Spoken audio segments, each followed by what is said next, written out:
with the Pledge of Allegiance. So if everyone can rise. I pledge allegiance to the flag of the United States of America and to the republic for which it stands, one nation, under God, indivisible, with liberty and justice for all. Are there any changes to tonight's agenda? All right, seeing none, we'll move on to the first session of public comments. So we'll open it up. I don't see anybody here in the room, but we'll look online. So if you're online right now, please raise your hand and you can have your chance to make your comment.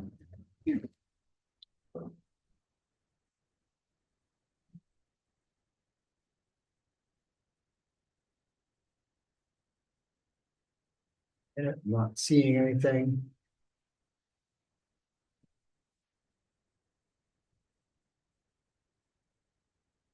I have a change to the agenda, I'm sorry.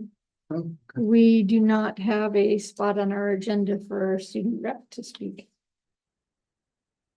Yes, you're right. We had taken it off, probably last meeting. I'll put it back on. I think what Ruben had said is he'll introduce her as part of the superintendent's report. So it'll be in the superintendent's report slash Yes. student representative report. So I'll just check one more time to see if there's any public comments. Guessing that that answer is no, and we'll move directly to Ruben's superintendent's report. All right, thank you. So earlier hopefully this past weekend, individuals received this in the mail in Jaffrey and in Rindge. And so I thought I'd just highlight a few important pieces here.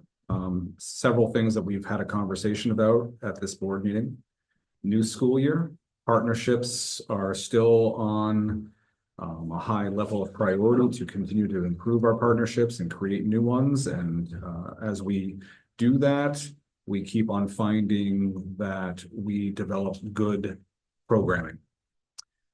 We're at the early stages.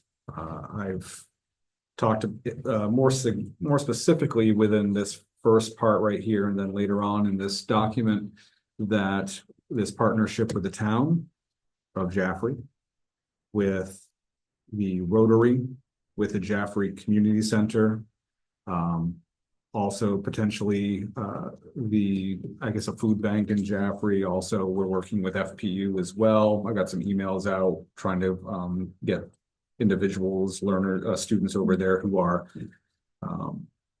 have volunteer hours to provide for this. So that is ongoing. Next week, I have a tour of the Jaffrey Grade School facility with the coordinator, the coordinator, the town manager, and also some individuals who are helping launch the program. I'm pleased to say that the coordinator hired by the town is one of our employees at JGS. And so there should be a nice level of communication and transfer from the school day to after school. And that individual is Brenda Starr. There are two other individuals who are working in the program as club leaders or student guides. I have not met them yet. However, we have been working and had a couple meetings with Brenda and company. And so we're just going to nail down the logistics next time. In here, I did say that we had hoped to start that by, I think I said the 21st of October. That date we will not be able to make happen.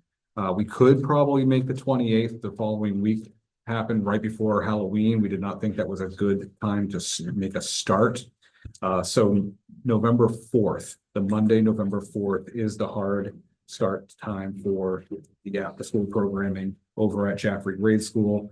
The town is completing its handbook, completing the registration forms, completing the publicity information as we speak. that's being worked on, and I have some feedback I have to give because of some forms that were provided my way. We continue to work with CTE planning.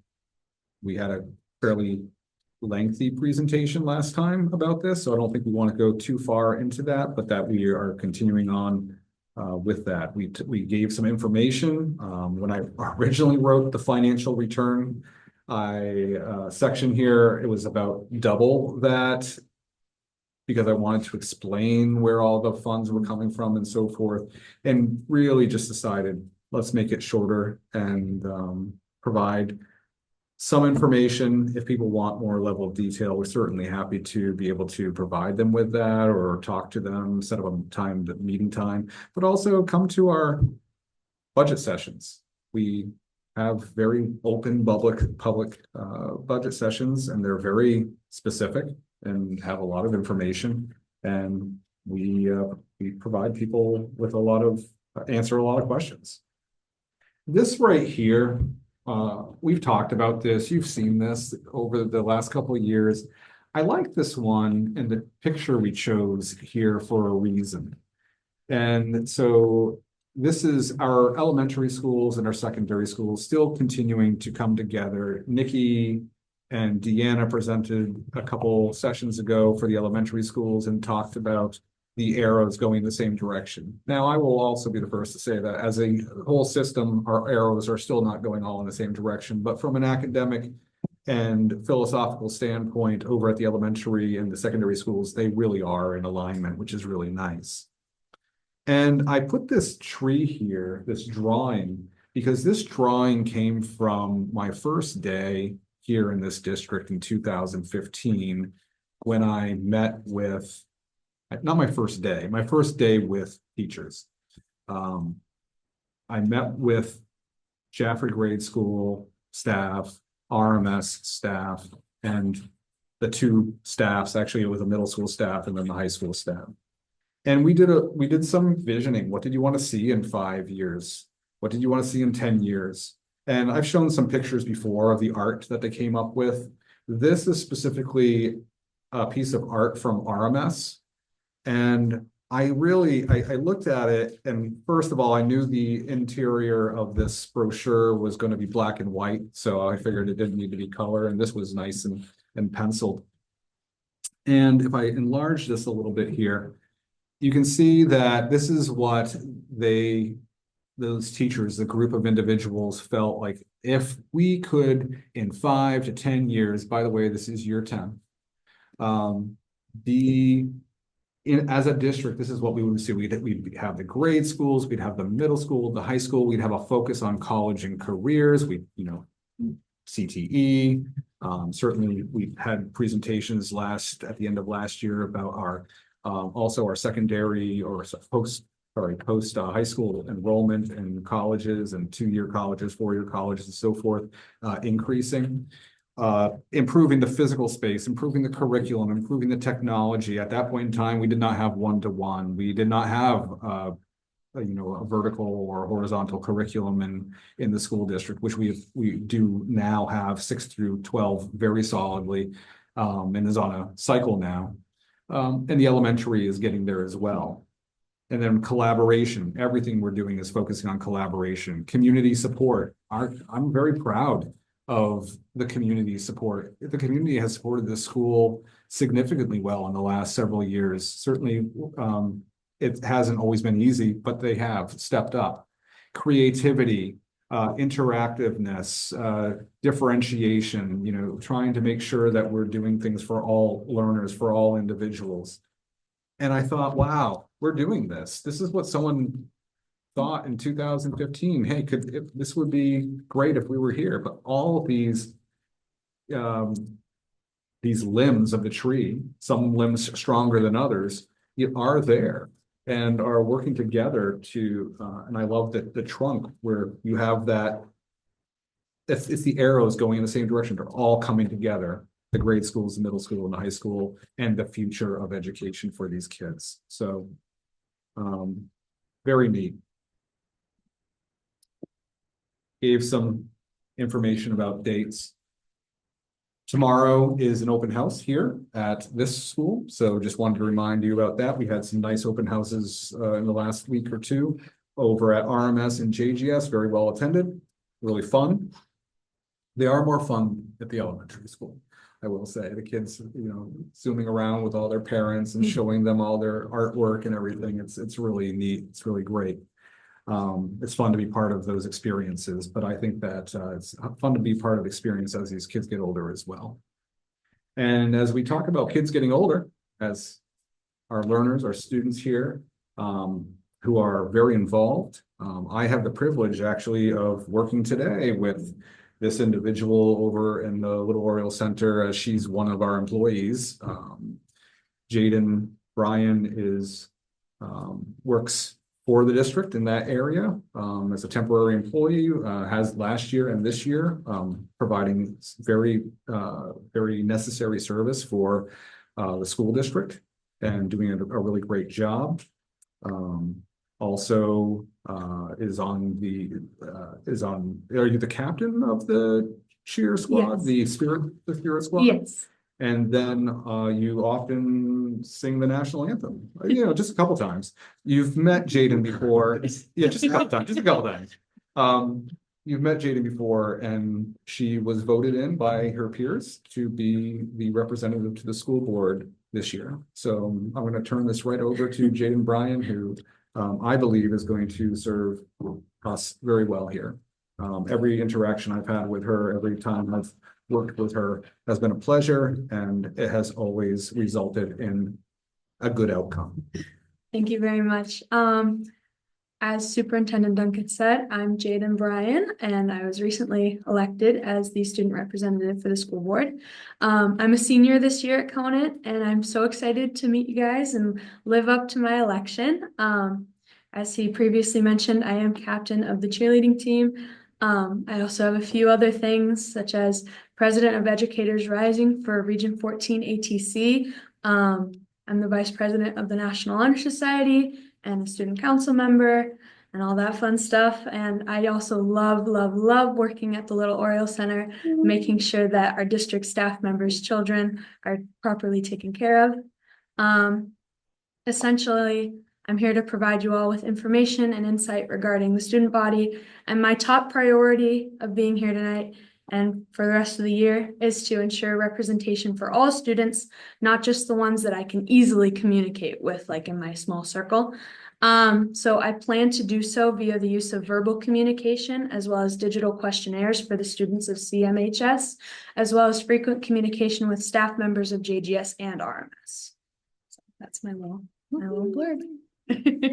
Well, Yeah, I think that's great. Welcome. And I knew we recognized you from somewhere. It's all the Yeah. national anthems, and Heather and I were just talking about how wonderful the middle school homecoming was, and your Yes. national anthem was definitely a big part of it. It definitely set the scene and got the afternoon off to a great start. Yes, I think that both the middle school and high school homecomings were very successful. There was a lot of positive energy going around, as well as the combined pep rally. I think that it was a very important way in ensuring the connection between the two, kind of bridging the gap that we've been trying to do for a few years now. And I think that there was a lot of student involvement, especially from the middle schoolers. They were very excited. I think that they really enjoyed it. So, and the games were great. The dance was great. Harvest Fest as well. A lot of participation, a lot of attendance. Yeah, I'm very excited. Welcome. Yes. Thank you very much. And we definitely, we love hearing the positive stuff. Everyone loves it too, but we're definitely looking to you to let us know what else we should be looking for. What can be better, right? Because that's really Right. We're always happy to hear that things are going well, but we know it's not perfect. We know there's concerns on the minds of students.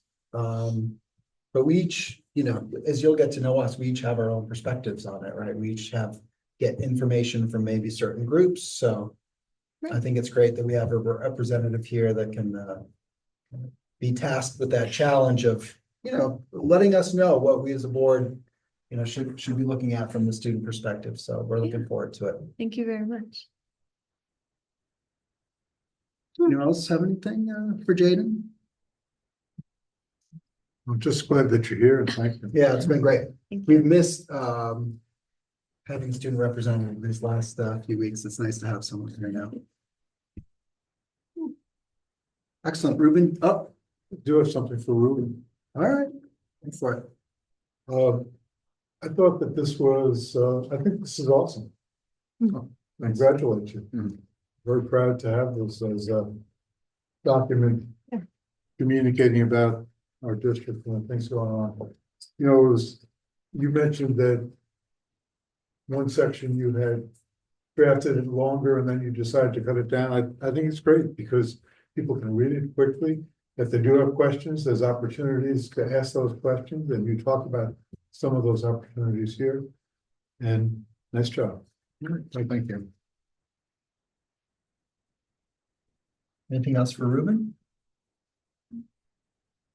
I guess if not, we'll move on to the next item on our agenda, which is a presentation from Gale Associates on the athletic campus evaluation and master plan. So this is something that we had kicked off a while ago. And based on some recommendations from a committee. And I know I'm interested in seeing what we have here. So I'll stop talking and start listening. All right, so we should have a representative from, or two or more from Gale Associates online. And those individuals are, maybe if they can raise their hand there. Mark? Mark. Yeah. Mark is one. Yep, and maybe, Ryan is another. you say Ryan or Brian? Ryan. Ryan, I don't thought it's set up for them to speak. You know, we told us we needed that. okay.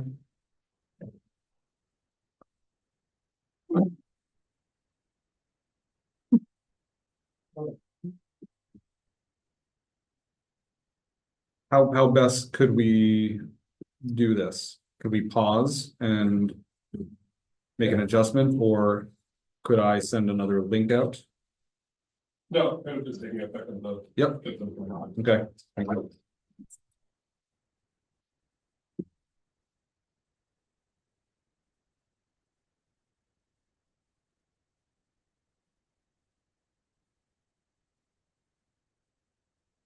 In the interest of time, do we want to perhaps move to Mhm. some of the other agenda items? I don't think they're going to be lengthy. Yep, just so we'll to make the have meeting- our presentation with Gail and Yep. right when he gets all set. Well, we don't want to put I know how it feels to, Mhm. put under pressure there. So if everyone's okay, I'd like to move on to the consent agenda.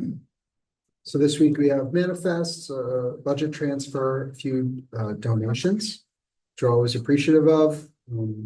Some paraprofessional nominations, a few retirements, and the stipend list. So would anyone like to make a motion? Make a motion to accept the consent agenda. Thank you, Lisa. I'll second. Thank you, Christine. Any questions or discussion on the consent agenda? If not, we'll move to a vote. All those in favor of approving this week's consent agenda, please indicate by saying aye.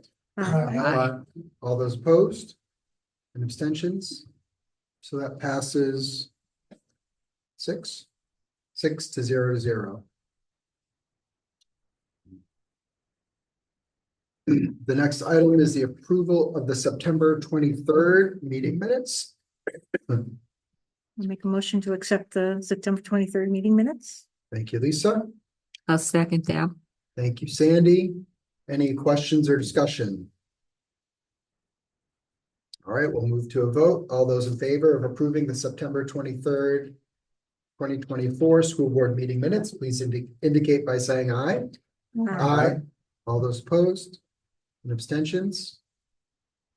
That passes by a vote of 6 to 0 as well. And we will move to the request to waive facility fees. So we have the Jaffrey Cub Scouts Pack 33 weekly den meetings, Mondays in the JGS gym from September through May. Ringe Recreation Department, travel basketball in the RMS gym. Weekly, so date there, but a holiday pack meeting for the Scouts on December 12th and youth instructional basketball in the Pratt from January through March. Anyone like to make a motion on the request to waive facility fees? Sure, I will make a motion to approve the requests to waive facility fees for these 4. Thanks, John. I'll second that. Thank you, Christine. Any questions or discussion on the request? If not, we'll move to a vote. All those in favor of approving the request to waive facility fees, please indicate by saying aye. Aye. Aye. All those opposed? And abstentions? So that passes by a vote of 6 to 0 to 0. Sorry, we're still getting set up over there. So I'd like to move to the request for the field trips. Taking a look, the first one is for RMS to go to the Acton Discovery Science Museum. And the other one.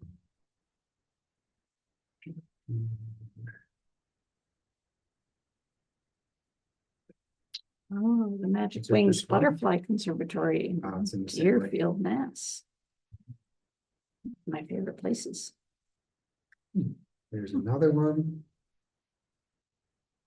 And that looks like first grade for RMS. So would anyone like to make a motion on these field trip requests? I make a motion to approve the field trip requests. Thank you, Christine. I'll second. Thank you, Lisa. Any questions, discussion?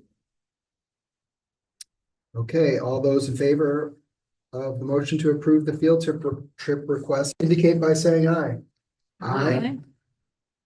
All those opposed and abstentions? So that passes 6 to 0 to 0 as well.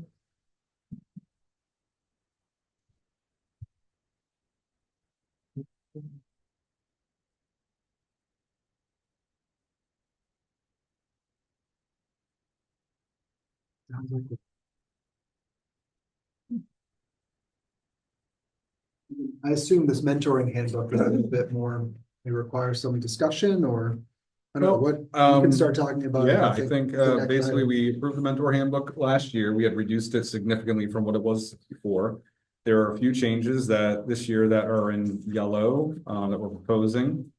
That basically the responsibility is clarifying that in order to receive a stipend, these bullet points, there's responsibilities of the mentor needed to take place and have evidence of that. Same thing for the collegial guides, which is usually, it's not as intricate in what needs to be done. Usually a second year person gets a collegial guide. And then what the responsibilities, just outlining what the responsibilities are of the mentor coordinator. That's Heather Dean. This is her, I think, 3rd year in a row of being that mentor coordinator. And then the responsibilities of presenters. This is new. We have been contracting with Keene State through Title II to pay for Rick Nanicelli to come and do a lot of the support for and instruction and working with our teachers, our new teachers. We're still going to do that a little bit, but in a different way. He's not going to be running these meetings or presenting at these meetings here. He is going to, and this is after feedback from mentors from last year and mentees last year, he's going to go in and do some observations that are non-evaluative of new teachers and provide them that feedback for them to have. We are trying to use this as an opportunity to use the strength that we have within our organization already. There are people who are already experts within Danielson's domain 1, domain 2, domain 3, domain 4. And so we would prefer that people who are their colleagues who have great expertise or have wonderful stories to tell or good examples to give and supports, maybe even tools that they could offer, someone that they can go and email right away afterwards if they have questions, have those individuals be the teachers during these various meetings that we have throughout the course of the year. So it's opened up to anyone within the district who feels like they have something to offer, and we, give them modest stipend for their prep time and delivery. But that's the big change, is putting more support both to and from our educators. And it can be administrators, it can be teachers, contracted service providers, I suppose, but that's not what the intent was.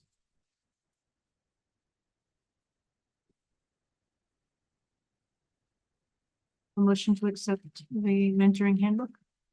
Thank you, Lisa. Thank you, Charlie. Any questions or discussion on the updates to the mentoring handbook?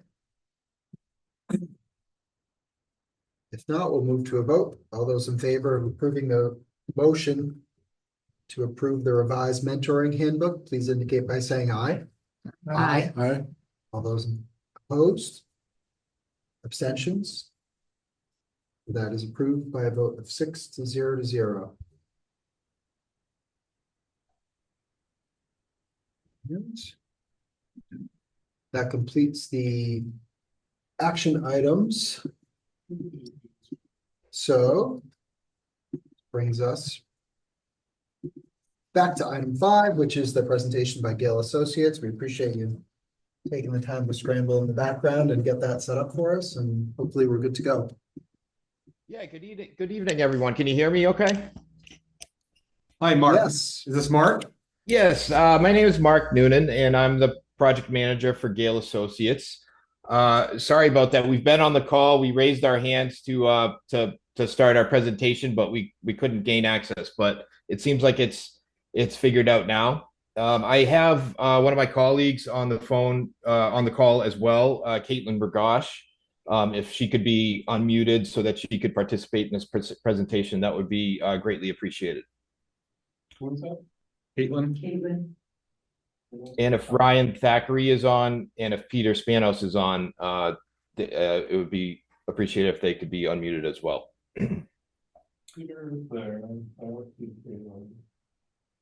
If it's okay with the board, I'd like to share my screen. I have a few plans that I'd like to share with everyone. Yeah, it's absolutely. However, we can work it out. We're not at the technical controls, but yeah, we'd certainly like to see whatever you have to present. Okay, I just sent a request to share screen.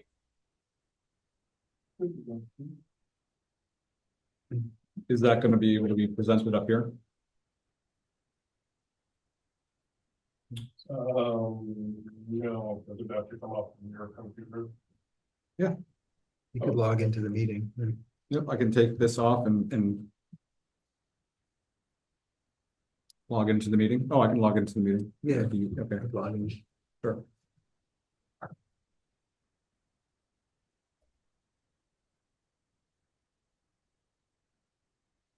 I would also turn on my video, but I think I've been blocked from sharing the video. So as long as the audio is okay, I'll continue with my presentation that way.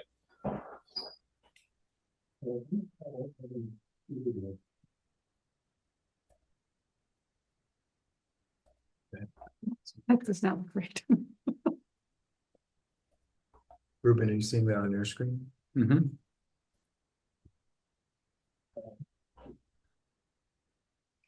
There we go. It is. All right, how's that? Can you see this plan I have up? Yes. Great. Good evening, everyone. My name is Mark Noonan, and like I said, I'm a project manager for Gale Associates.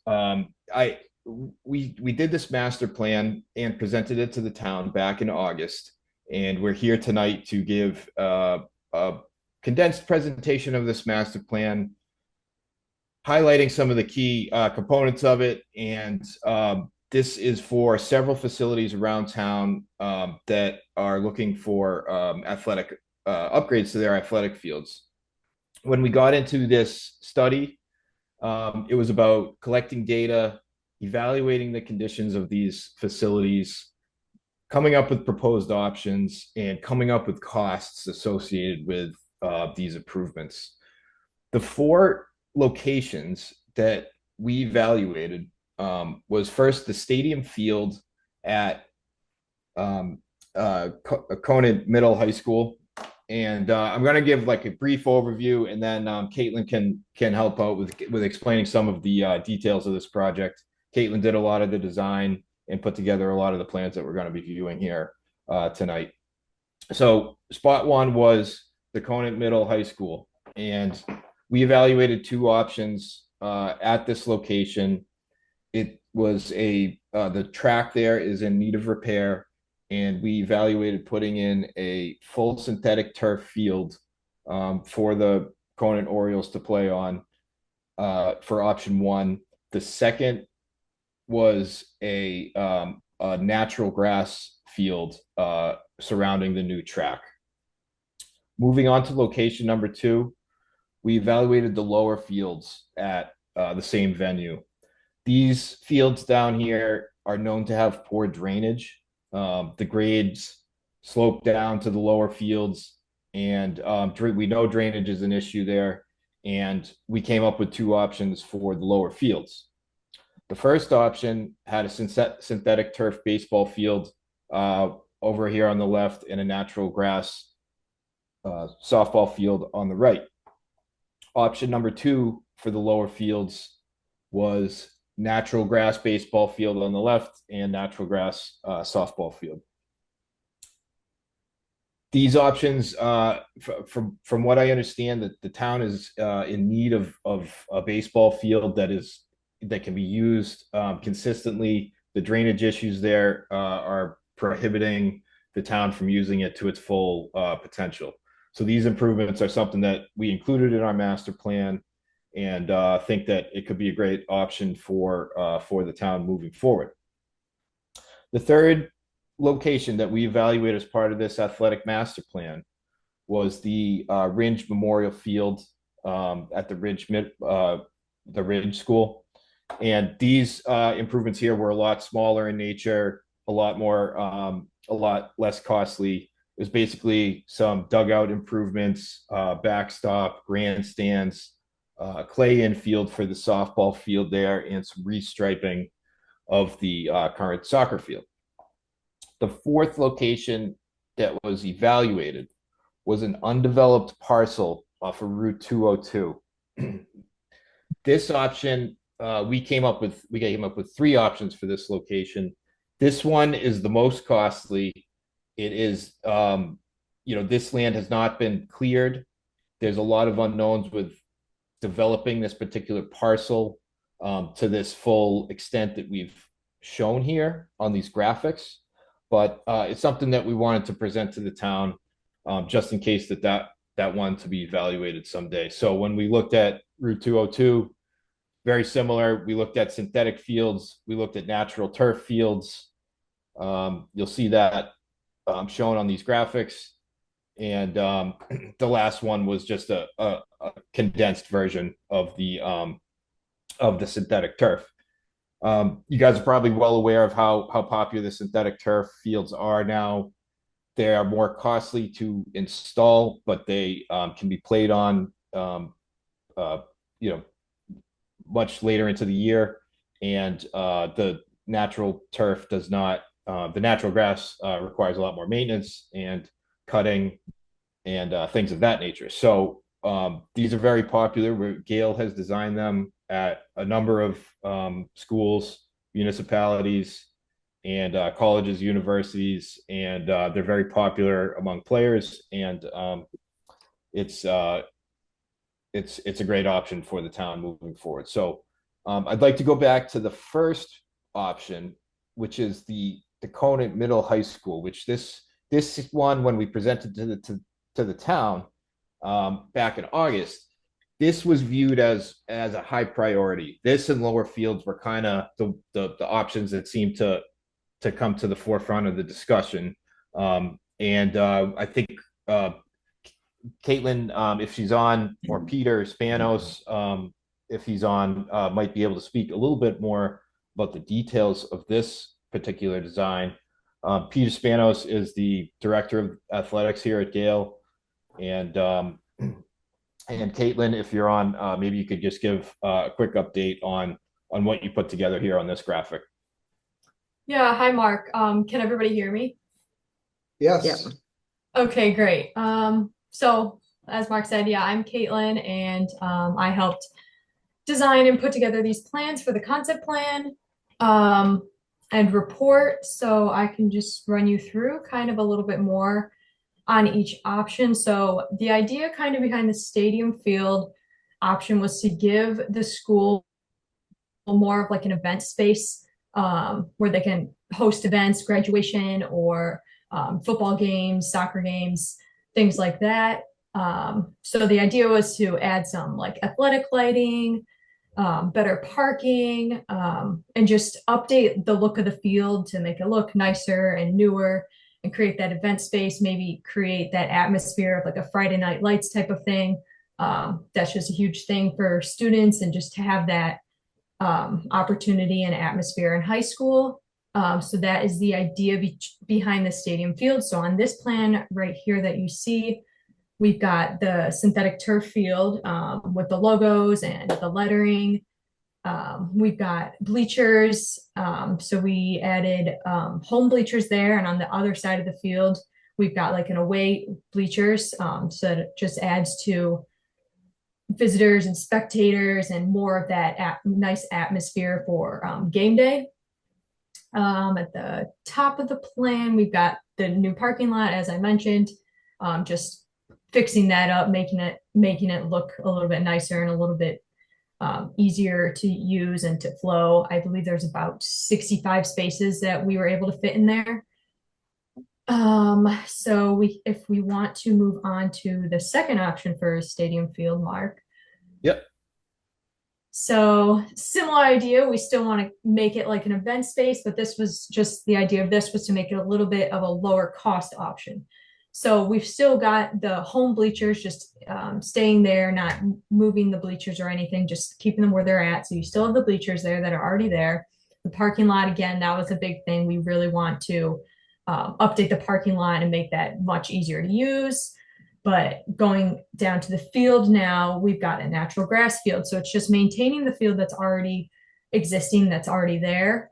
The only thing that you would lose with this natural grass field is there's not space on this field for football striping to make it a regulation size football field. So with the first plan that you saw, the first option, the football field, we were able to resize the field a little bit to allow for that football field, and that it also had soccer striping on it as well. So you could have that soccer and football. You could have other sports on that as well.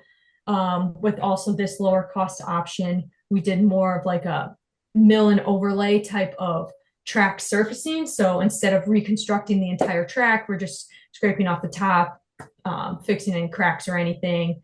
And that's just a little bit of a cheaper option to go to, a lower cost option. If anybody has any questions, feel free to ask me any questions. If not, I will move on to the lower fields. Are there lights in this version? I'm sorry, could you repeat that? Is there athletic lighting in this version? Oh, yes. Yep, there is athletic lighting. So that was, as we were speaking with the school district, that was a huge thing on all the fields. They really wanted to get athletic lighting. That just helps with scheduling. You can schedule practices later in the night. Again, that Friday Night Lights type of feel. So yeah, there are lightings on this plan as well.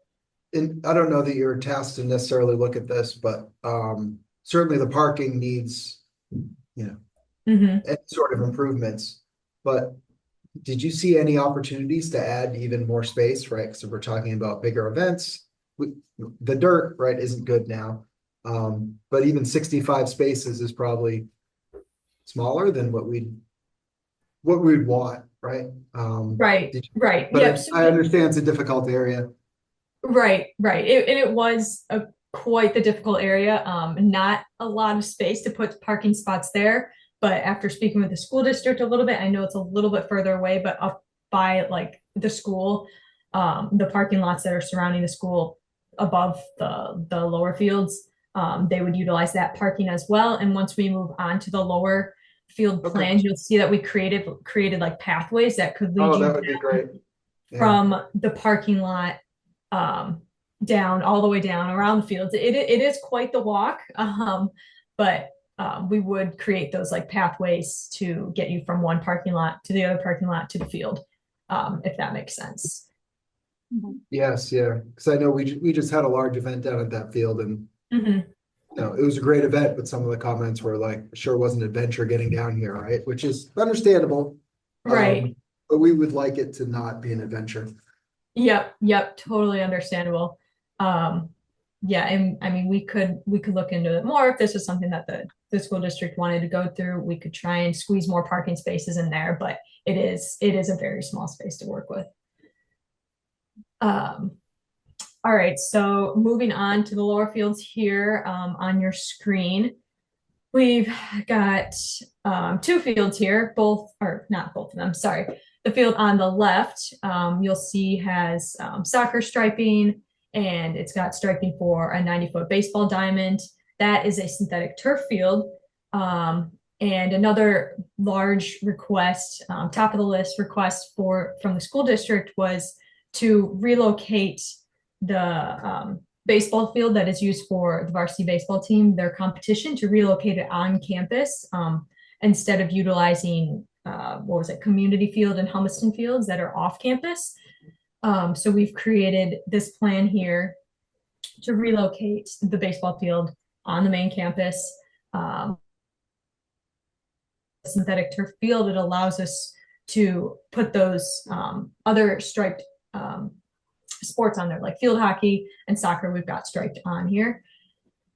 So along with that, we've added a few bleachers around and dugouts and just improvements to the baseball field here that we would be putting in the synthetic turf. And then on the right side where Stone Field is at, we've maintained the natural grass field here, and also improvements to dugouts and bleachers, and a few improvements to the walkways around it too, like I mentioned, to get you from one parking lot down to the other parking lot, just better access around the fields. Again, on both of these fields that you see here, there's athletic lighting around all of them, because that was also another huge request on all the fields, like I mentioned. We've got scoreboards on both of the fields. Let's see what else. Another thing that we wanted to work with these fields was the drainage. We heard from the school district that these fields, both of these fields here, do not drain very well. So scheduling is very tough, and they aren't utilized as much as they could be to their full potential.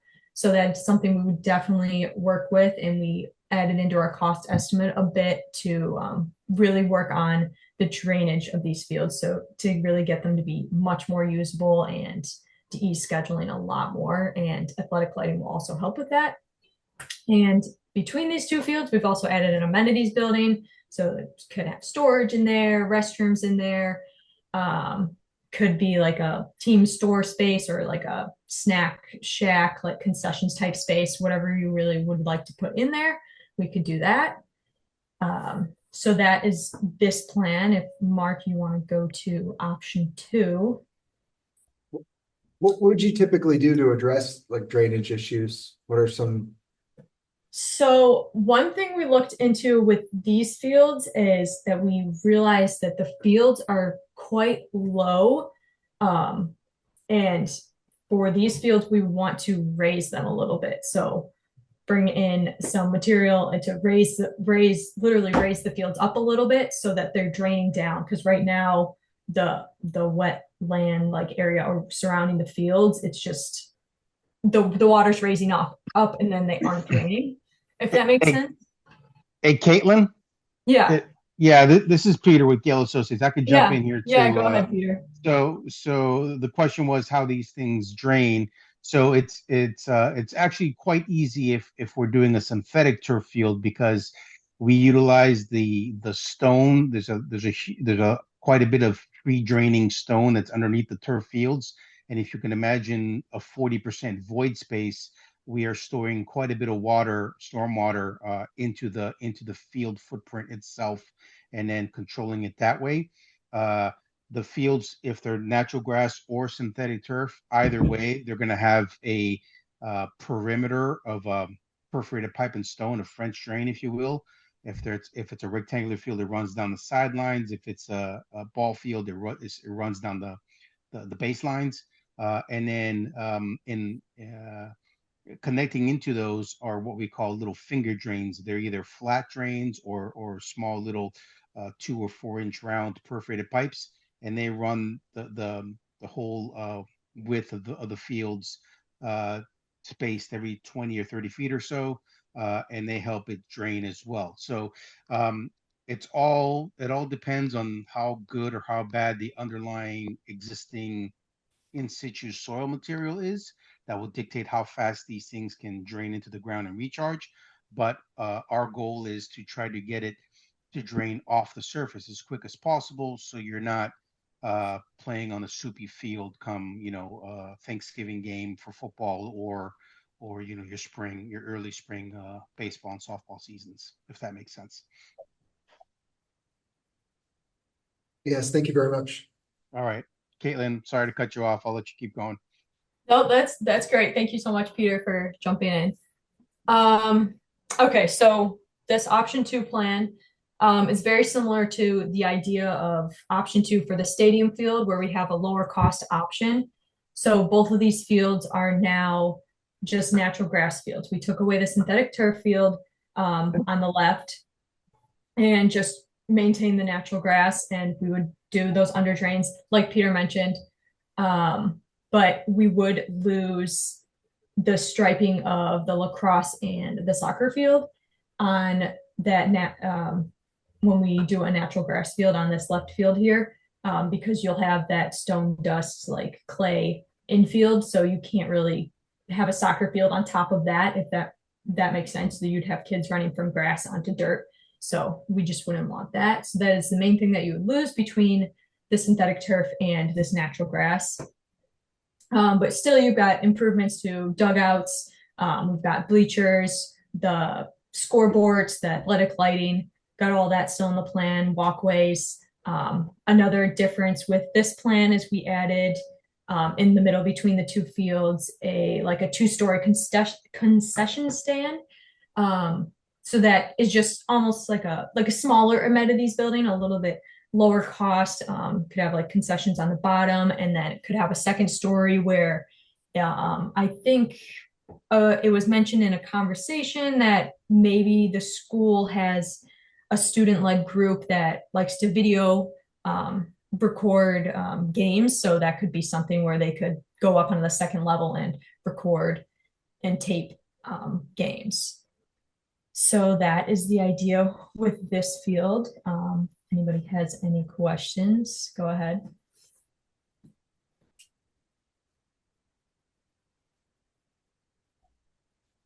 All right. Moving on to do you want to explain a little bit about Rinch Memorial, Caitlin? Sure. Yep. So this is the Rinch Memorial School, and the idea behind improving this location is just to really just improve the site, and make it more of a recess area for the students there, and for Mount Monadnock Little League, I believe, practices at this field. So to just improve the area a little bit for them. So improving the clay infield area, the dugouts, the bleachers, and a little bit of the walkways, and just restriping a youth size soccer field there for them to use. So just a very simple plan here. Yeah, if anybody has any questions with this one. And part of the this is Ruben. Part of the reason for that, as we discussed, is the size of the location, but also because it's on top of the leach field or The leach field. Yeah. Yep, correct. So yeah, so it wouldn't really be feasible to put a synthetic turf field here in this location because of the leach field underneath. If you ever need to do maintenance for it, you'd be ripping up that field. And yep, like Ruben said, there's just not enough room here to put a full-size soccer field. So it'd just be like a youth size. And for younger kids at lower elementary school here, that would probably be enough.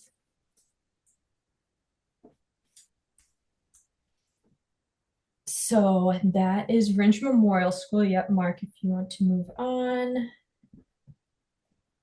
So this is the first option for the Route 202 parcel. Sorry.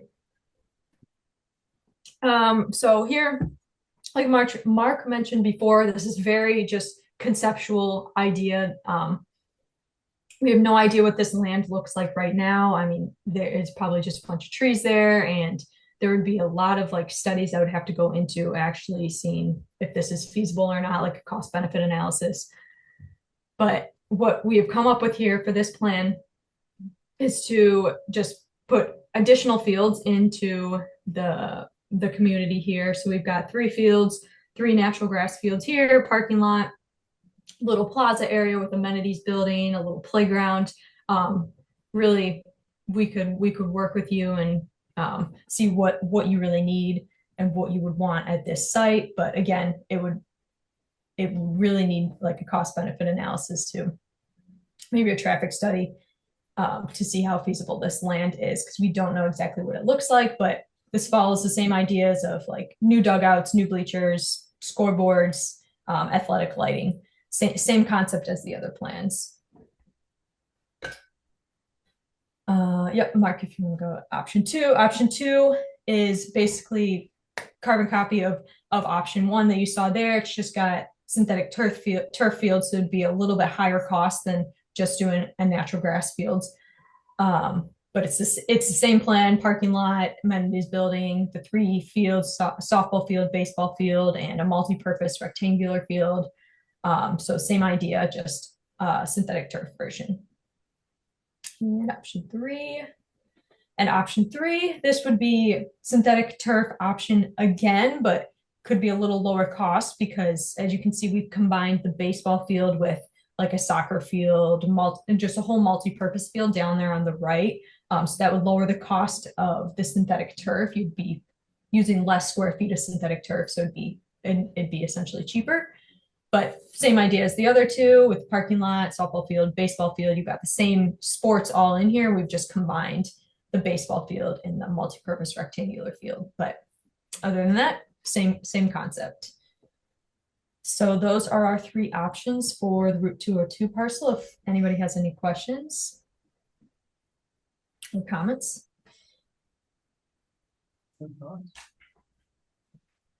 I know back when this was presented, the town mentioned, well, can we combine elements of several of these designs together? Or is it kind of option 1 has to stay option 1? And our responses to that is, yeah, there's some flexibility with being able to combine some of these options. Or when you see all the amenities that are proposed for the lower fields, for instance, you know, this is very conceptual at this point. Of course, we could adjust, you know, the bleachers or the amenities building scope of work or whatever the town, however the town, you know, sees this project coming together.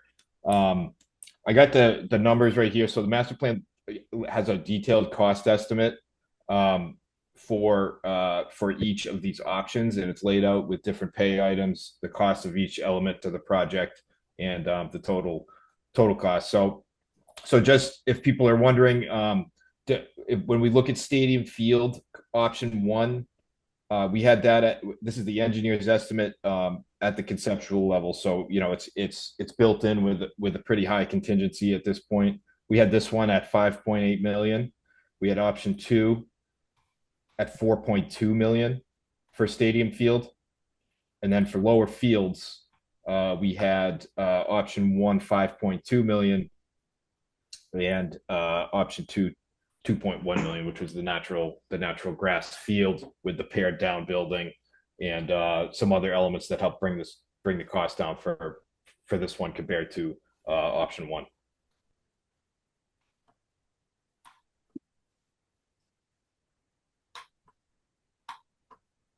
Any questions on that, or? Can I just ask, I think in the beginning with the option one on the artificial turf, did I hear that that one, did I hear that could not be regulation size, but with natural grass, it could become regulation size? Backwards. It would be the opposite of what you said. So with the synthetic turf here, we would be able to fit the regulation size, the football field on here, because it's a bit longer than the soccer field lines. And Mark, if you jump over to the natural grass, we would be maintaining the natural grass field that is there right now. And since it's a little shorter in length, we wouldn't be able to fit the football field striping in there, but we're able to fit the soccer. If that answers your question.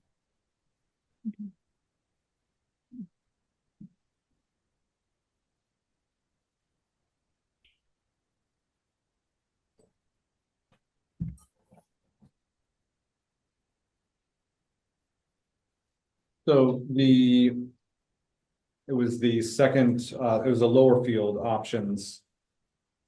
This is Ruben asking the question. The lower field options, the difference between those obviously is one of the fields is synthetic and the other one is natural. And in both cases, the softball fields are natural. Is that correct? Yes, correct. Yep, we'd be maintaining that natural grass field for the softball field. If you wanted to do a synthetic turf option for that softball field, that is definitely something we can look into if this project were to progress. But the benefit to the lower field option one, which is the synthetic baseball field, and is that you can have baseball and other sports being played on that. Whereas if the goal is to definitely have a baseball field, having the option two, the grass, the turf, the natural turf, we would not be using it for soccer or field hockey or anything like that. So we actually would lose some capacity. Right. The best option for lower field is option one. You maintain everything that we could do for the fall sports.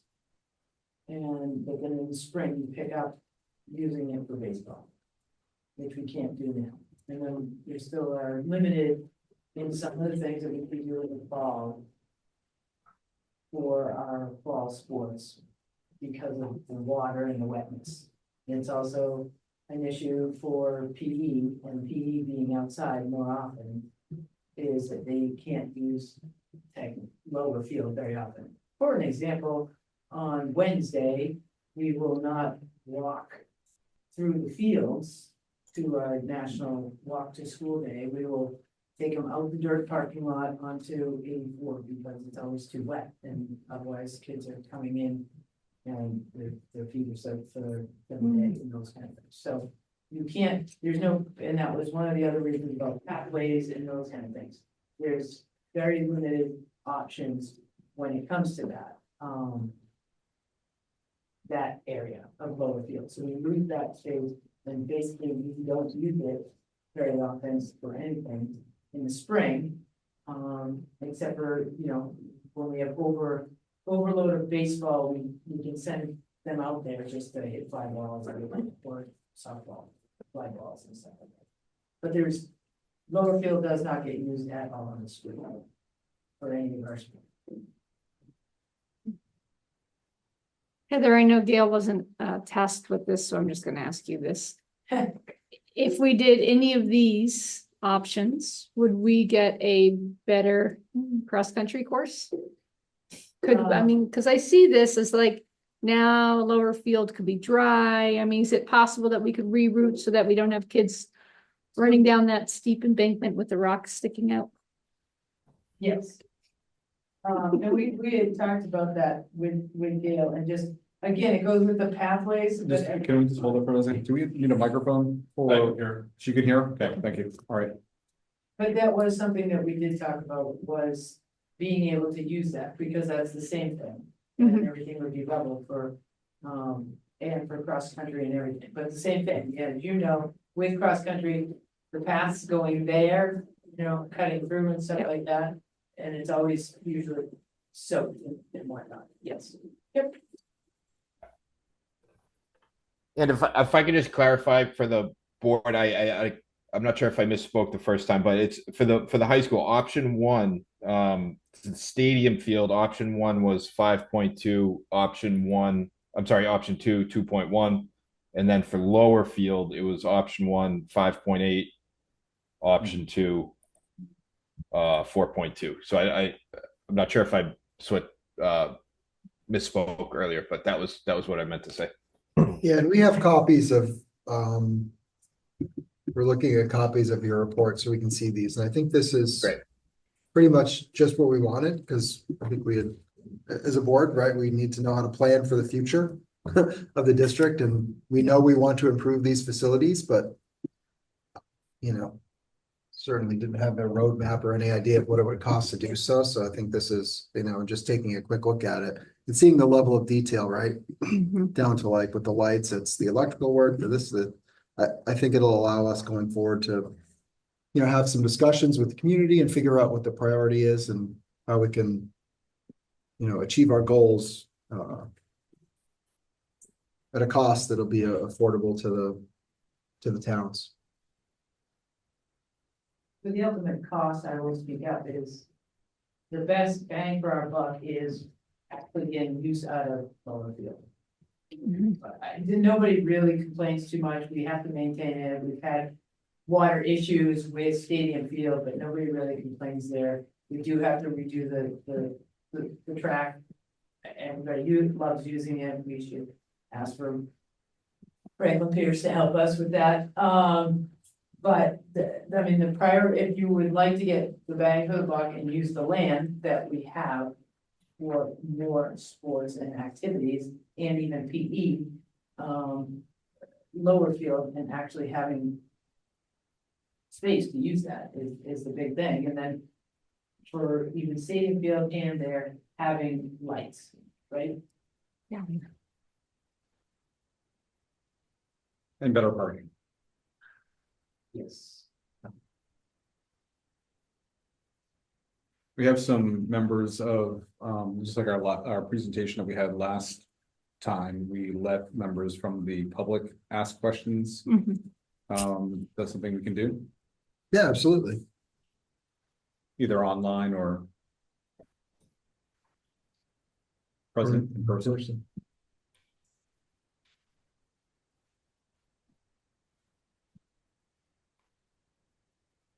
And this is, I mean, it's attached to my agenda. I assume it's attached to the agenda that's available to the public as well. So anyone watching, listening can go into our agenda and look through this whole report, you know, with costs. I know it's a lot to digest at once. Certainly we'll take our time and go through it. I have one question, and might help the board also. If you could just say your name and town of residence. My name is Nick Hill, town of residency is Jaffrey. What's the anticipated timeframe to do a project of this magnitude? And what would the destruction look like for, you know, for the school sport teams? So yeah, this is Peter. I can jump in. So any one of these projects can be done if bid out correctly in early in the year, say by January, February, and it would be anticipated that these would be what we call a summer slam. So basically, as soon as they can get access to the site around graduation or shortly after, and be wrapped up by early September. Of course, there's some lead times depending on how things get tricky here. If there's a concession or amenities building component to it, or some things like that. But the main the main portion of it, like if you see here, the track, the turf, the lights, that can get all done in what we call the summer construction season.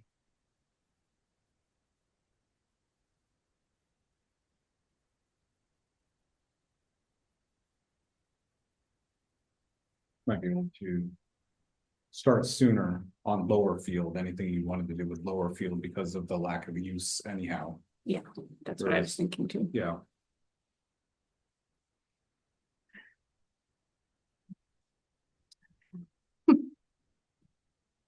Any other questions?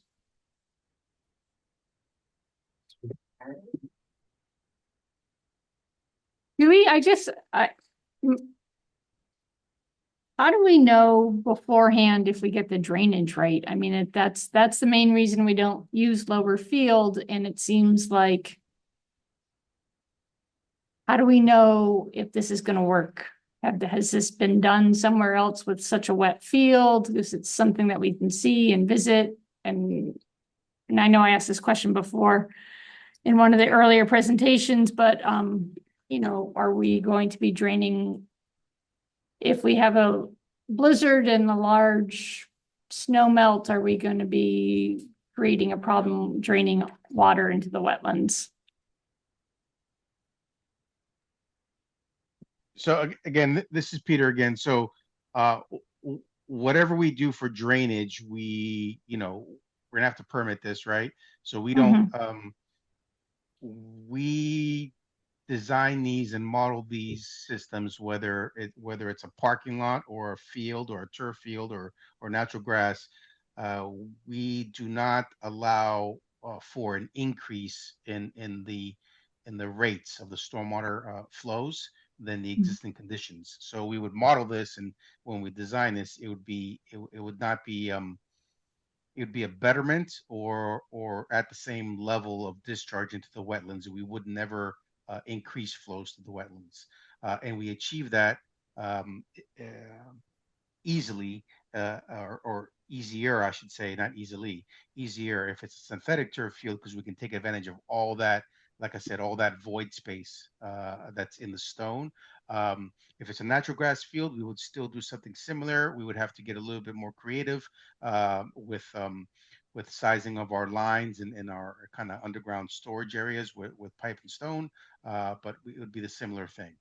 At the end of the day, this whole site is going to have to get a proper survey done, proper geotech work done, so we know where all the underlying soil conditions are, all the water tables, what the infiltration rates are today in your soils, how good or how bad they are, and then we go from there. Okay, thank you. You said your cost estimates are fairly conservative, so you're assuming that there's going to be, some of this work to be done, I guess, as far as drainage. I guess I'm speaking for you there, but I'm guessing that these estimates are fairly conservative based on what you said, thinking that there's going to be some work here to be done with drainage, or maybe something else we don't know right now. Yes, this is Peter again. Yes, so there we added a pretty good contingency to it, and the numbers that we're providing are conservative because we won't know until the actual design work starts. I'm wondering if anybody in this room, Sandy, remembers this ever being used as a baseball field. Do you have any memory of that? I think maybe a long time ago, but it's always been a constant problem of being wet, It has, okay. So constantly. I can speak. I coached high school soccer here for 5 years, and all of our home games were there. We played every single home game there, and the girls' team played there also. And yeah, it was fairly wet. Yeah. But the baseball field was there, and it was dirt. It's dirt. The backstop is still there. Yes. But Still backstop. the other dirt was still there. Yep. I don't know when they changed their, cleaned that up, but it was very good. But yeah, on occasion it would be very, very wet and soggy. Yeah.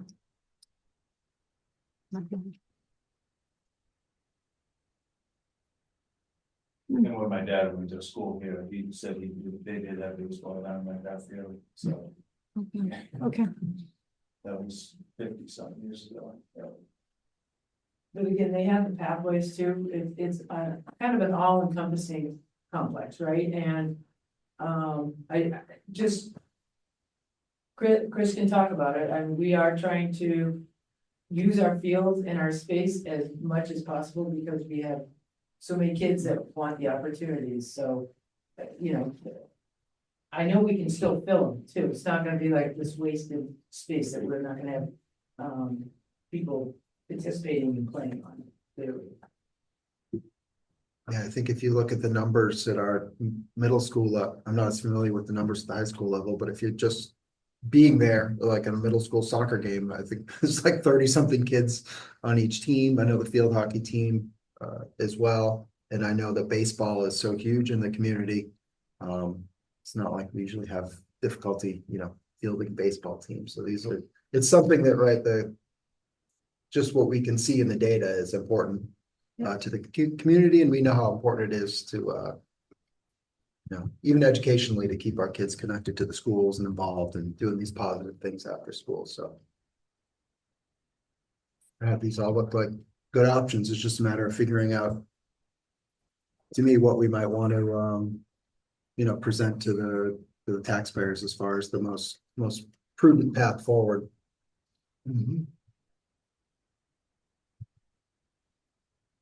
Would you ever consider going to get corporate sponsors too?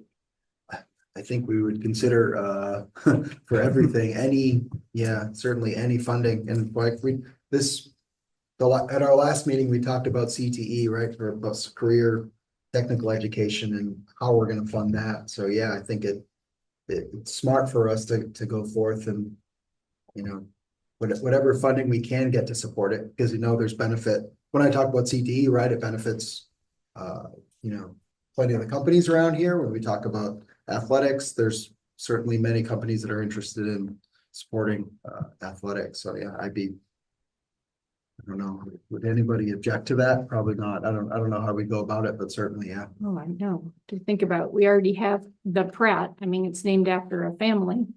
We could have the Hill baseball diamond.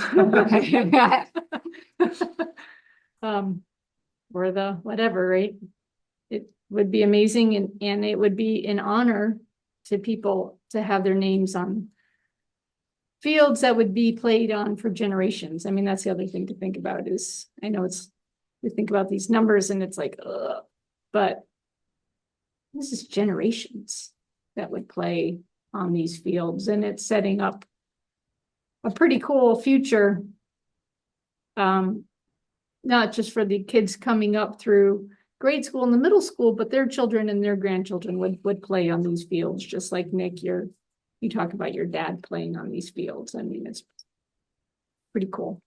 I think it's good. I think because I sat on the committee, and one of the things that I brought to the attention was, in just talking with some townspeople, and I'm glad that you said that you'd be open to it, because there was something that was brought to my attention that someone locally in town tried to donate scoreboards to the Pratt Auditorium with their logo on it, and it was declined.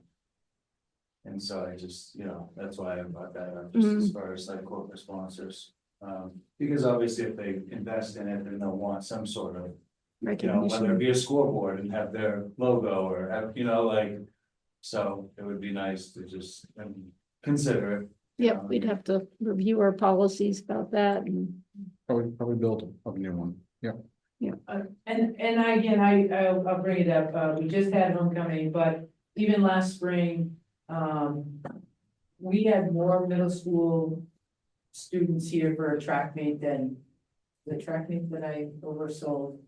That people were like, how many kids do you have here? And so we had about 250 kids for a track meet, and even the timer said, I think you overshot this meet, but it's still, everybody enjoyed it, they loved it.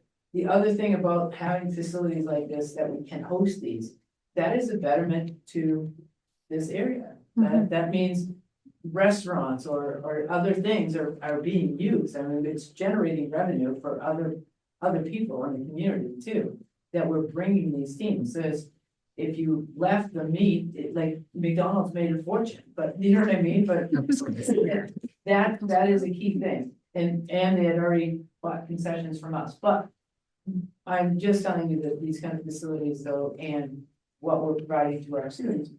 And it could be year round that you're bringing in people to the community to play on a baseball field and to play a tournament and those kind of things. It's a big benefit, I think, for Ridge and Jaffrey as far as that too.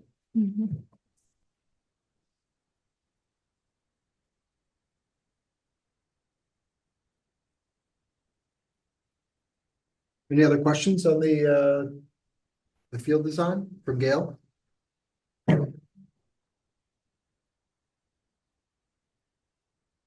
If not, we do really appreciate you calling in, staying with us through our technical difficulties and, presenting. So thank you for being here tonight. And I'm sure we'll be in touch with next steps as we consider all this information that you've provided. So thank you very much. Yes, certainly. Thank you for having us tonight. Thank you. Thank you.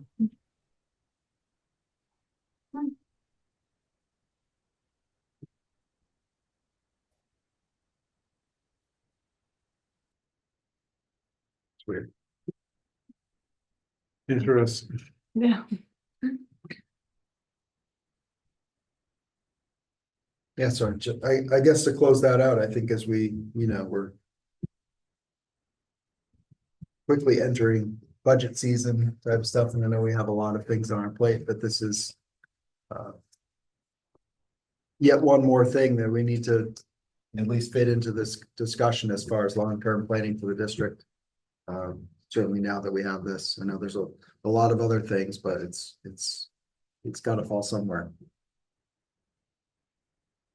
Any other comments before we move on to the next? Yeah, just, I think you're right, and I think it's one of the tasks in front of us. We have a wonderful opportunity with this career and technical education program. And it's hard to go in too many directions at once. We certainly would like to see what we can do in that area. But at the same time, we're talking about future facility planning, and part of that is maintaining our assets, looking at places where we need to improve security and comfort and all that. But these facilities that Gail has been talking about tonight are really part and parcel of the same thing.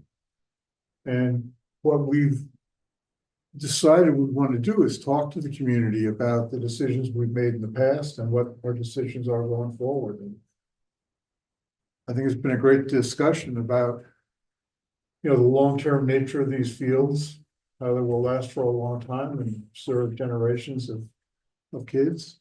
And we could get some sponsorship that would be a part of that. So I think we have a conversation planned for October 19th, and maybe that's the time when we can talk about this a little bit and initiate this. It doesn't all have to be done in 1 year.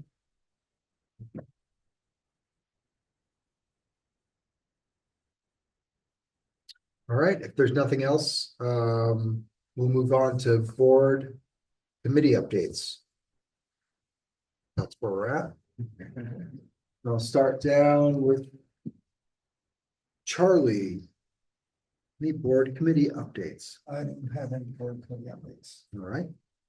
Finance committee meets, education committee meets. This week and then the finance committee next week. All right, John. Finance meeting when, John, or when, Charlie? What's that? Finance meeting the third Thursday, Yeah. And the same thing for facilities. We haven't, met since the last time, and certainly we've talked a little bit about facilities tonight, so. Education committee hasn't met yet, coming up. Anything, Lisa? Yep, we're gonna have a policy meeting on October 23rd, Wednesday at 4 p.m. Wendy, you're good with that? Great.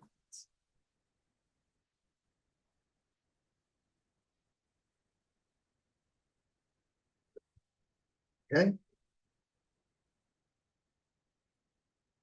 That's all we had for board committee updates. We didn't have any discussion items for tonight. I don't think. We didn't have any on the agenda, but I guess I'll leave it open now in case anyone from the board has any discussion items. If not, we'll move on to our second session of public comments. There's nobody in the room right here, so we'll leave it to our online audience. Give it a few seconds.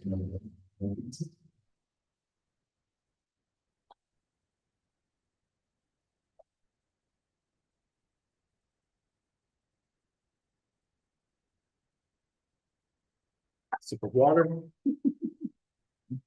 Sounds good. And if not,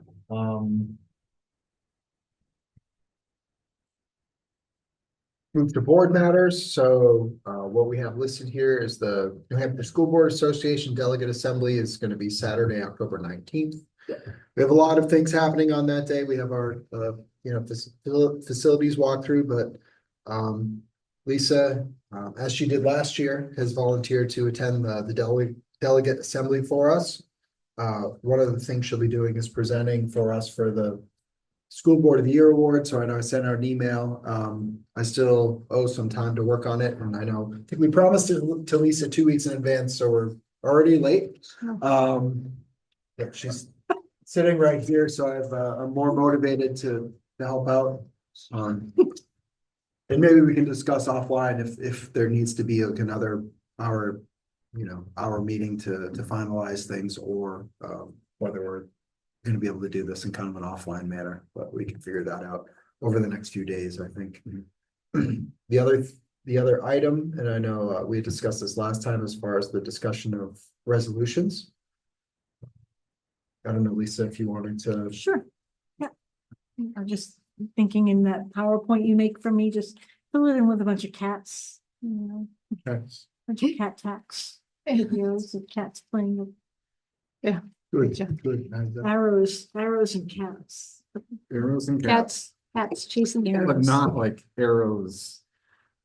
Never mind. Yeah, Okay, yeah. I was going like this route. Okay. okay. So yes, if you wouldn't mind, Chris, the School Board Association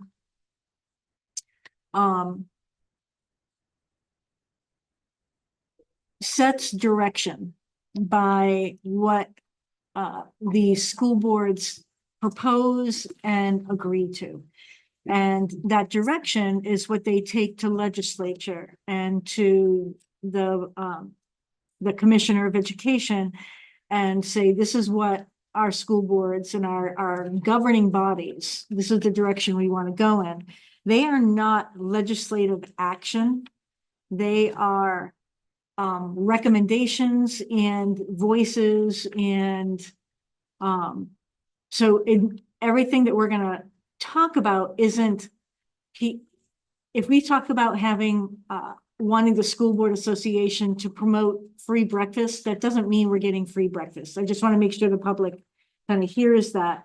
What they're saying is this is the direction our New Hampshire school board body agrees. Here's our priorities. So it sets the priorities in multi-year segments.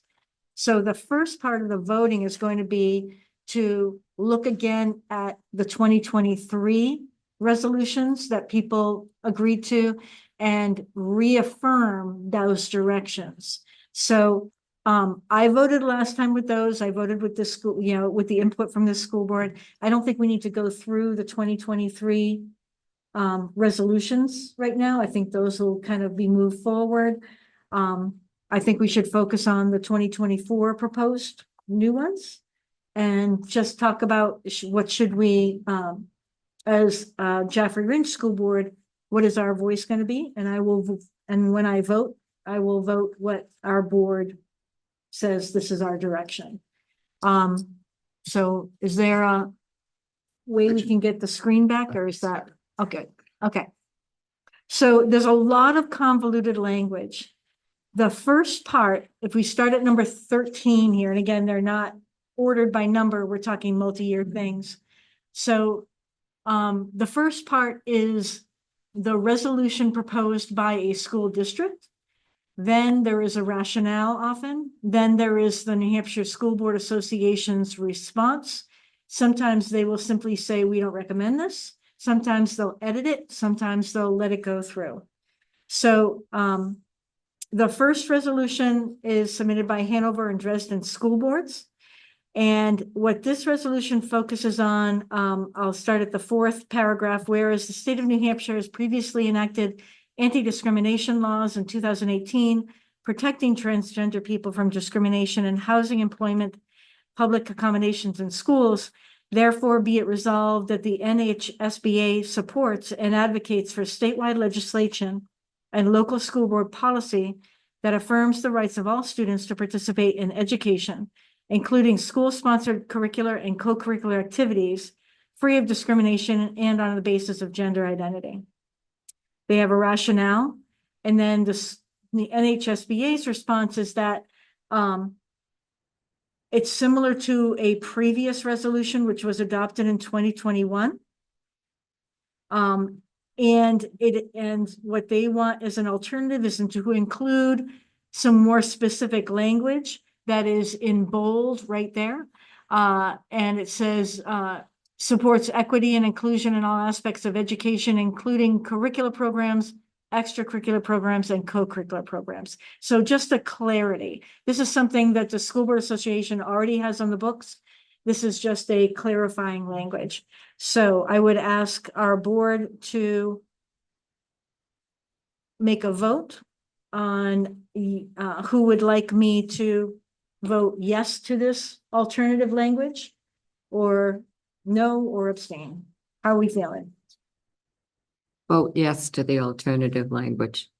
Okay, please, just a raise of hands and I'll see yes to the language. Yep. Okay, You have my list, right? say it again, Charlie. You have my list. Yes, yes, I do. All right.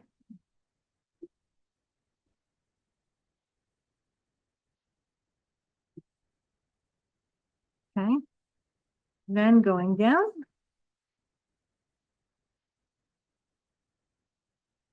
(14) proposed by Wilton Library Cooperative School District. They would like the School Board Association to ensure that the member dues are not being used for lobbying purposes, consistent with RSA 15.5. NHSBA has a response not recommending this because it believes the objective of the proposal is not appropriate for a resolution, that rather than guiding the NSBA's positions, this is seeking to direct the internal operation. And so they have a longer rationale. But basically they're simply not recommending this. So would Jeffrey Lynch like me to vote yes to the Wilton Lime Borough, or vote yes to School Board Association? Yes to the School Board Association. Yeah, School Board Association. I guess so. Yep, okay. Same thing. Number 14. Yep. Thank you. All right, then going down to 15, submitted by the Governor Wentworth School Board. Their motion is to affirm the resolution, which reads, they support state and federal government seek to provide viable, sustainable, permanent funding to provide a school breakfast and lunch at no cost to students, and no rationale given. NHSBA response, though this is not a proposed resolution per se, the Board of Directors thanks the school board for their continued support. If resolution 2 passes, it will become a permanent resolution in the NHSBA Statement of Beliefs Manual. Everybody like that to be in the Statement of Beliefs Manual? That we would like to fight for free food for the kids? I would, yes. Yep, again, Yes. this is not saying we're getting free food for the kids. This is saying our stance is that this is right, the right This way is to just go. reaffirming another. Exactly. Existing resolution, so yeah, which we've already voted on previously, so. All right, everybody good with that? Yeah. 16, proposed resolution from the Concord School Board. The number 3, therefore, we submit a resolution to the NHSBA to advocate to the New Hampshire State Legislature to create a universal and subsidized meal program for New Hampshire public school students. Very similar to the previous, the school board, New Hampshire School Board Association response, similar to continuing resolution 2. However, they believe that a slight amendment to CR2 is warranted and necessary. Consistent with the proposed resolution, continuing resolution currently states and in the italics, NHSBA supports that the state and federal government seek and provide viable, sustainable, permanent funding to provide a school breakfast and lunch at no cost to students. That's from 2022. Alternative resolution recommended is at no cost to local school districts. I think we can all agree to that addition to this. Yes. This basically amends number 2 and we'll make this the new one. So yes to number 16? Yes. At no cost to local school districts. Amen. All right. 17, submitted by the Concord School Board. It is a resolution that is long to read, very important to read, really giving the reasons behind they would like this gun-free zone. If we can go down to, I think we can skip down to the NHSBA response though. Okay. So New Hampshire School Board Association has 2 resolutions relative to guns and firearms on school grounds, one from 2022 and one from 2020.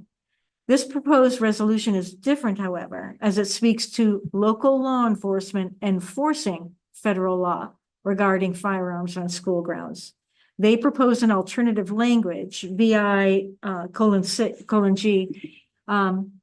NHSBA supports, yep, right there, supports legislation to restrict possession of firearms on school property, limiting possession to certified police officers only. NHSBA further supports state legislation that would allow enforcement of the federal Gun-Free School Zones Act within New Hampshire. What is our feeling on this? Yes. Yes. I just have a question, because we've been talking about, or it's come up in meetings, that some people in the community would like to have a school resource officer. How would that play into this? I mean, we could just say the school resource officer carries a taser. That's fine with me. But I think some people in the community had mentioned wanting something different.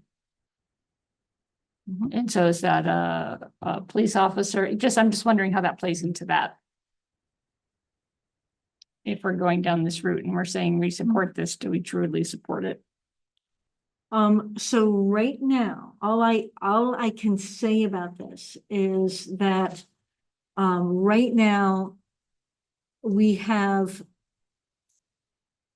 an unsupported mandate.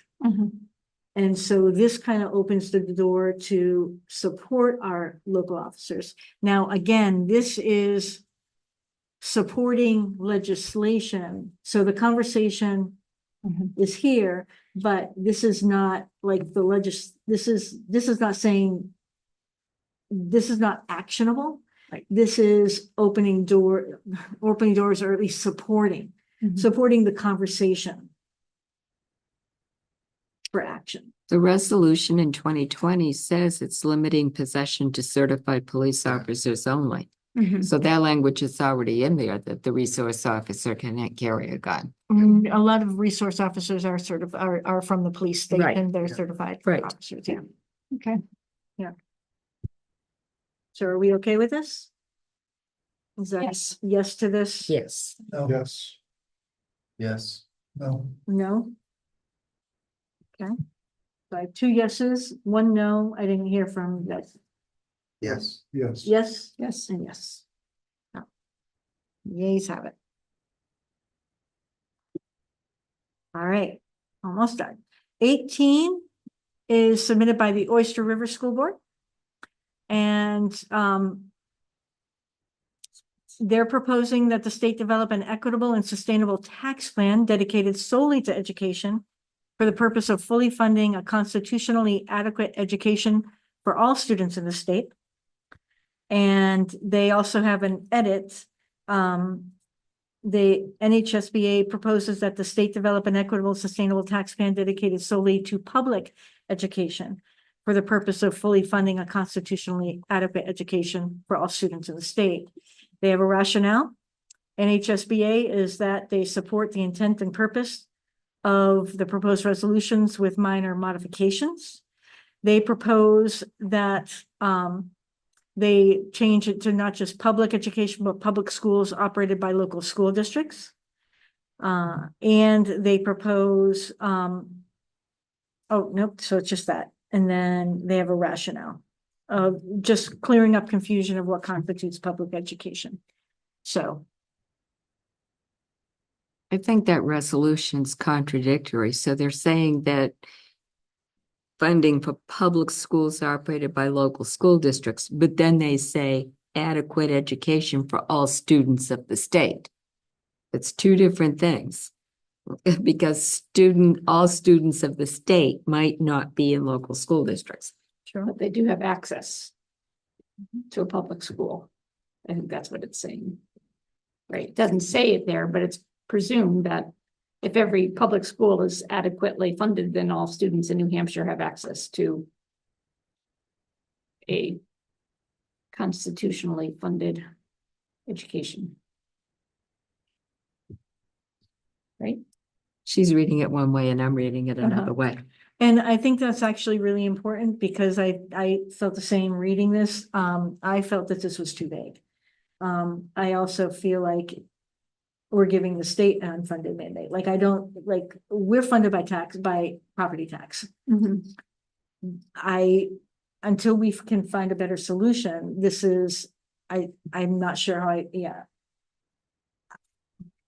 I think this is blowing smoke.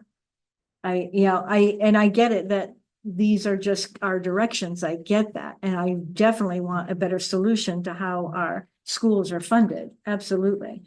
I'm not sure this language meets that. I think it also is too vague. Charlie?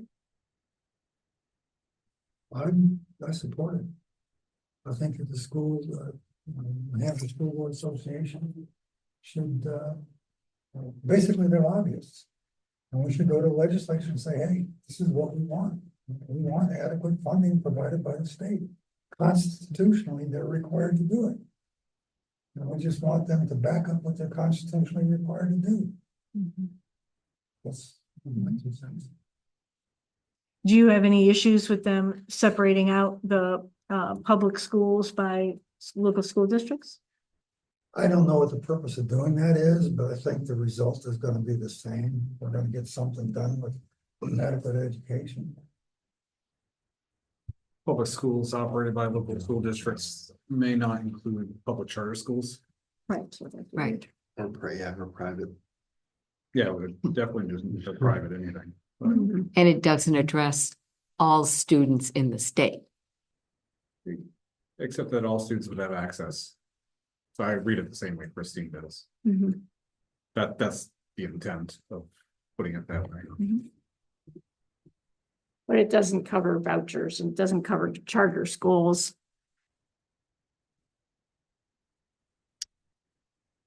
Yeah, but That's fine. it says adequate education, okay?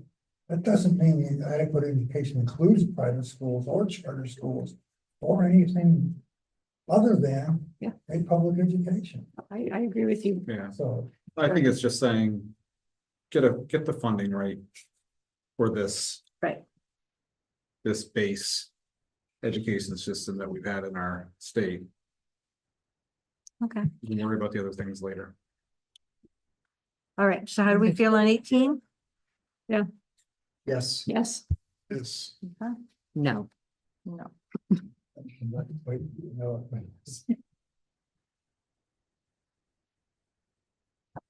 And this is really, really helpful because what happens at these meetings, or these meetings, I've been to one.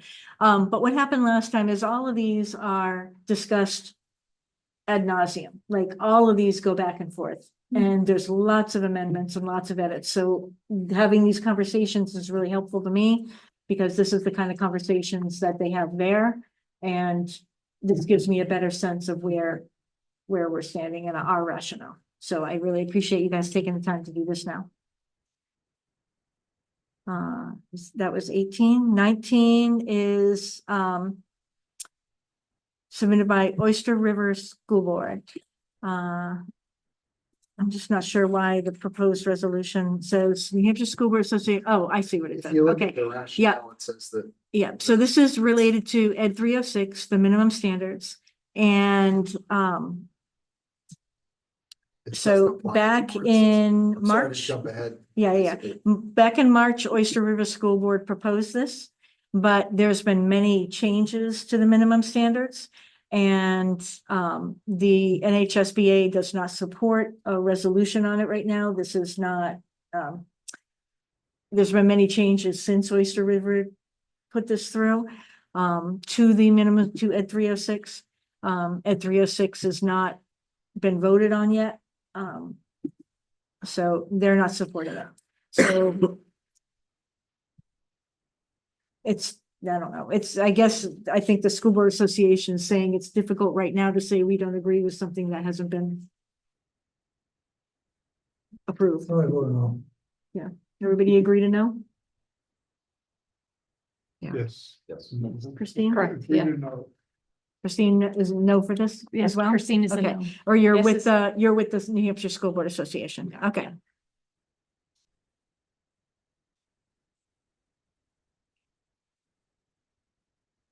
All right. How are we doing? Almost done?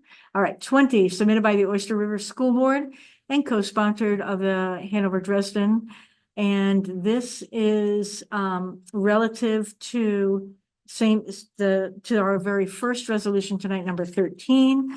And the New Hampshire School Board Association has the same response to this proposal. We said yes to the language edit. They're not changing anything. So my assumption is that they're going to merge these two into a final resolution when we get there. But this is pretty much the same language as number 13. So we good to Yes. say yes to it and just like, there's no real change to the thing.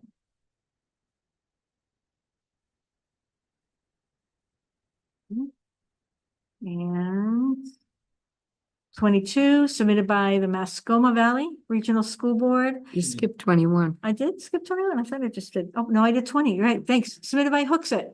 Okay. New Hampshire state law provides a framework for school impact fees to be established for new residential development and construction via RSA 67421, which specifically refers to public school facilities. Local zoning ordinances specify criteria for the assignment of fees to new construction, collection of fees from developers, retention of these fees, and the criteria for school districts to be eligible to receive these fees as revenue to offset expenses for facilities construction or improvement. In some communities, ordinances or planning board areas of focus are oriented toward municipal projects, and school district concerns may be inadequately considered.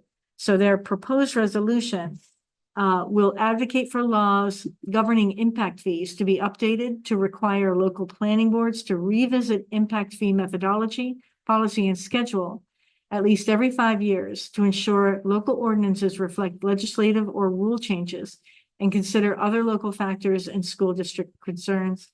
This is recommended by the New Hampshire School Board Association Board of Directors.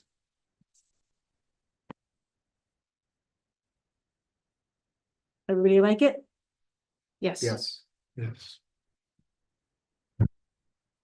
Certain towns I know. Voted down impact fees. I'm very Right. curious. I'm very curious now. I want to kind of look back on Hooksett and kind of see where this originated from. This seems so obscure, but it must have been targeted at something, Mhm. you know? Very, very curious. Well, they probably at one point had impact fees and did away with them like Jaffrey did. Yeah, and yeah, that and said we don't need to even consider the schools on this. Yeah. Interesting. All right, 22 submitted by the Muscoma Valley Regional School Board.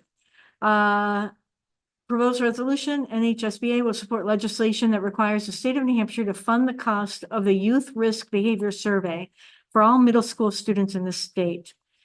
They have a reasoning, rationale. NHSBA is not recommending it, and their rationale for not recommending it is that they recognize and appreciate this board's interest and stated desire to address the problem behaviors earlier and build stronger risk prevention strategies by the time these students enter high school. However, the board of directors also believes that local school districts should undertake the middle school youth risk behavior survey on their own volition, lest it be another mandate from the state and another task levied upon our school district staff. So do we want Muscoma's? Yes? Or do we want New Hampshire School Board Association? More funded mandates. That's what I'm in. Everybody agreed, School Board Association on this one? Yes. Okay.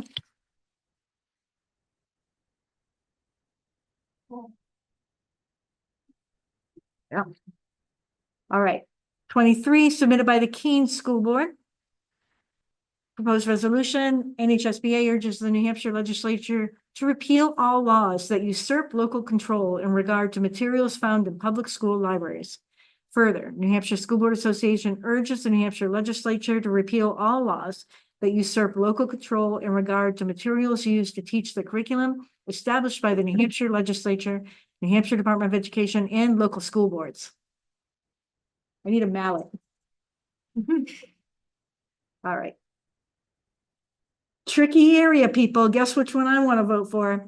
All right. New Hampshire School Board Association does not recommend this. Because in part because it has currently 2 continuing resolutions that are relative to this matter. Continuing resolution 5 states that they oppose any legislations that divest local school boards of original jurisdiction relative to complaints about local curriculum, including library materials and such. And then resolution 6 affirms the qualifications of school district staff to research.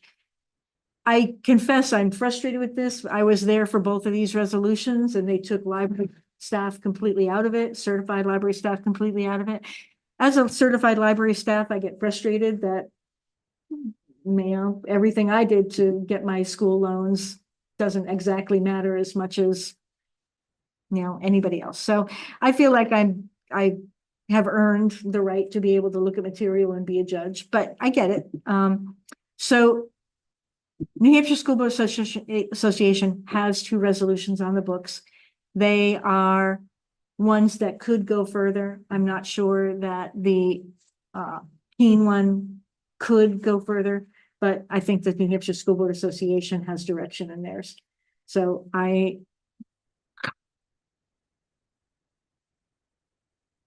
disgusted. Go ahead, tell me what to do.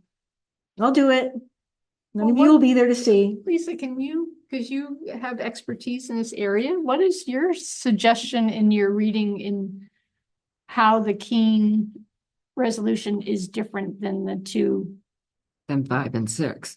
5 and 6 originally included library certified staff as being the people who were part of the judgment. New Hampshire School Board Association removed all that language. So Keene's putting it back. So that's the main difference, is that Keene is putting it back. Yeah.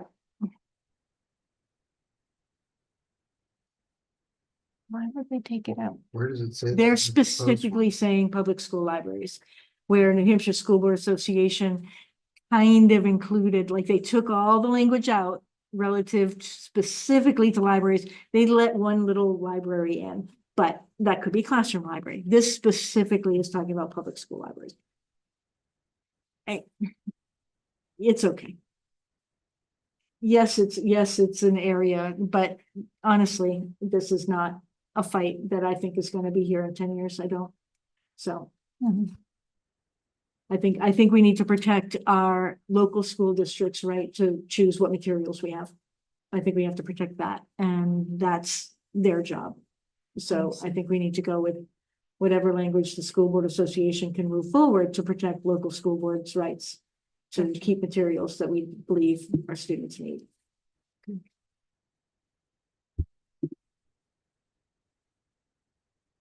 And I guess in that case, I agree with the New Hampshire School Board Association on this matter. Me too. Same. Thank you for explaining that. Yes.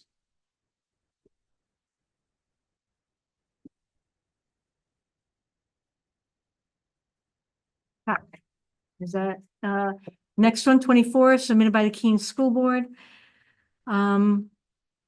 New Hampshire School Board Association opposes state laws that require mandatory reporting by teachers and staff to parents and guardians of conversations teachers and staff, including counseling, therapy, and school psychology, have with a student regarding the student's own status as a member of any protected class.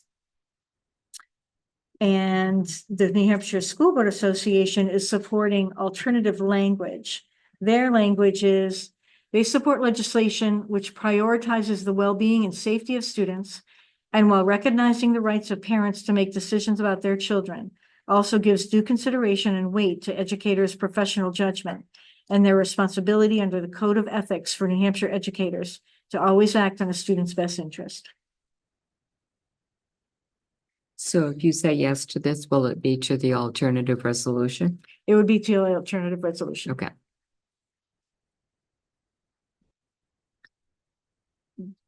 Any input?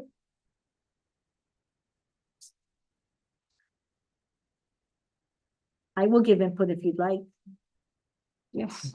While I really hugely support the Keene School District for their language, I am really pleased that the New Hampshire School Board Association is holding on to the Code of Ethics. I got to tell you, for me, the Code of Ethics is first and foremost, and that they're putting that forward and saying, this is, yeah.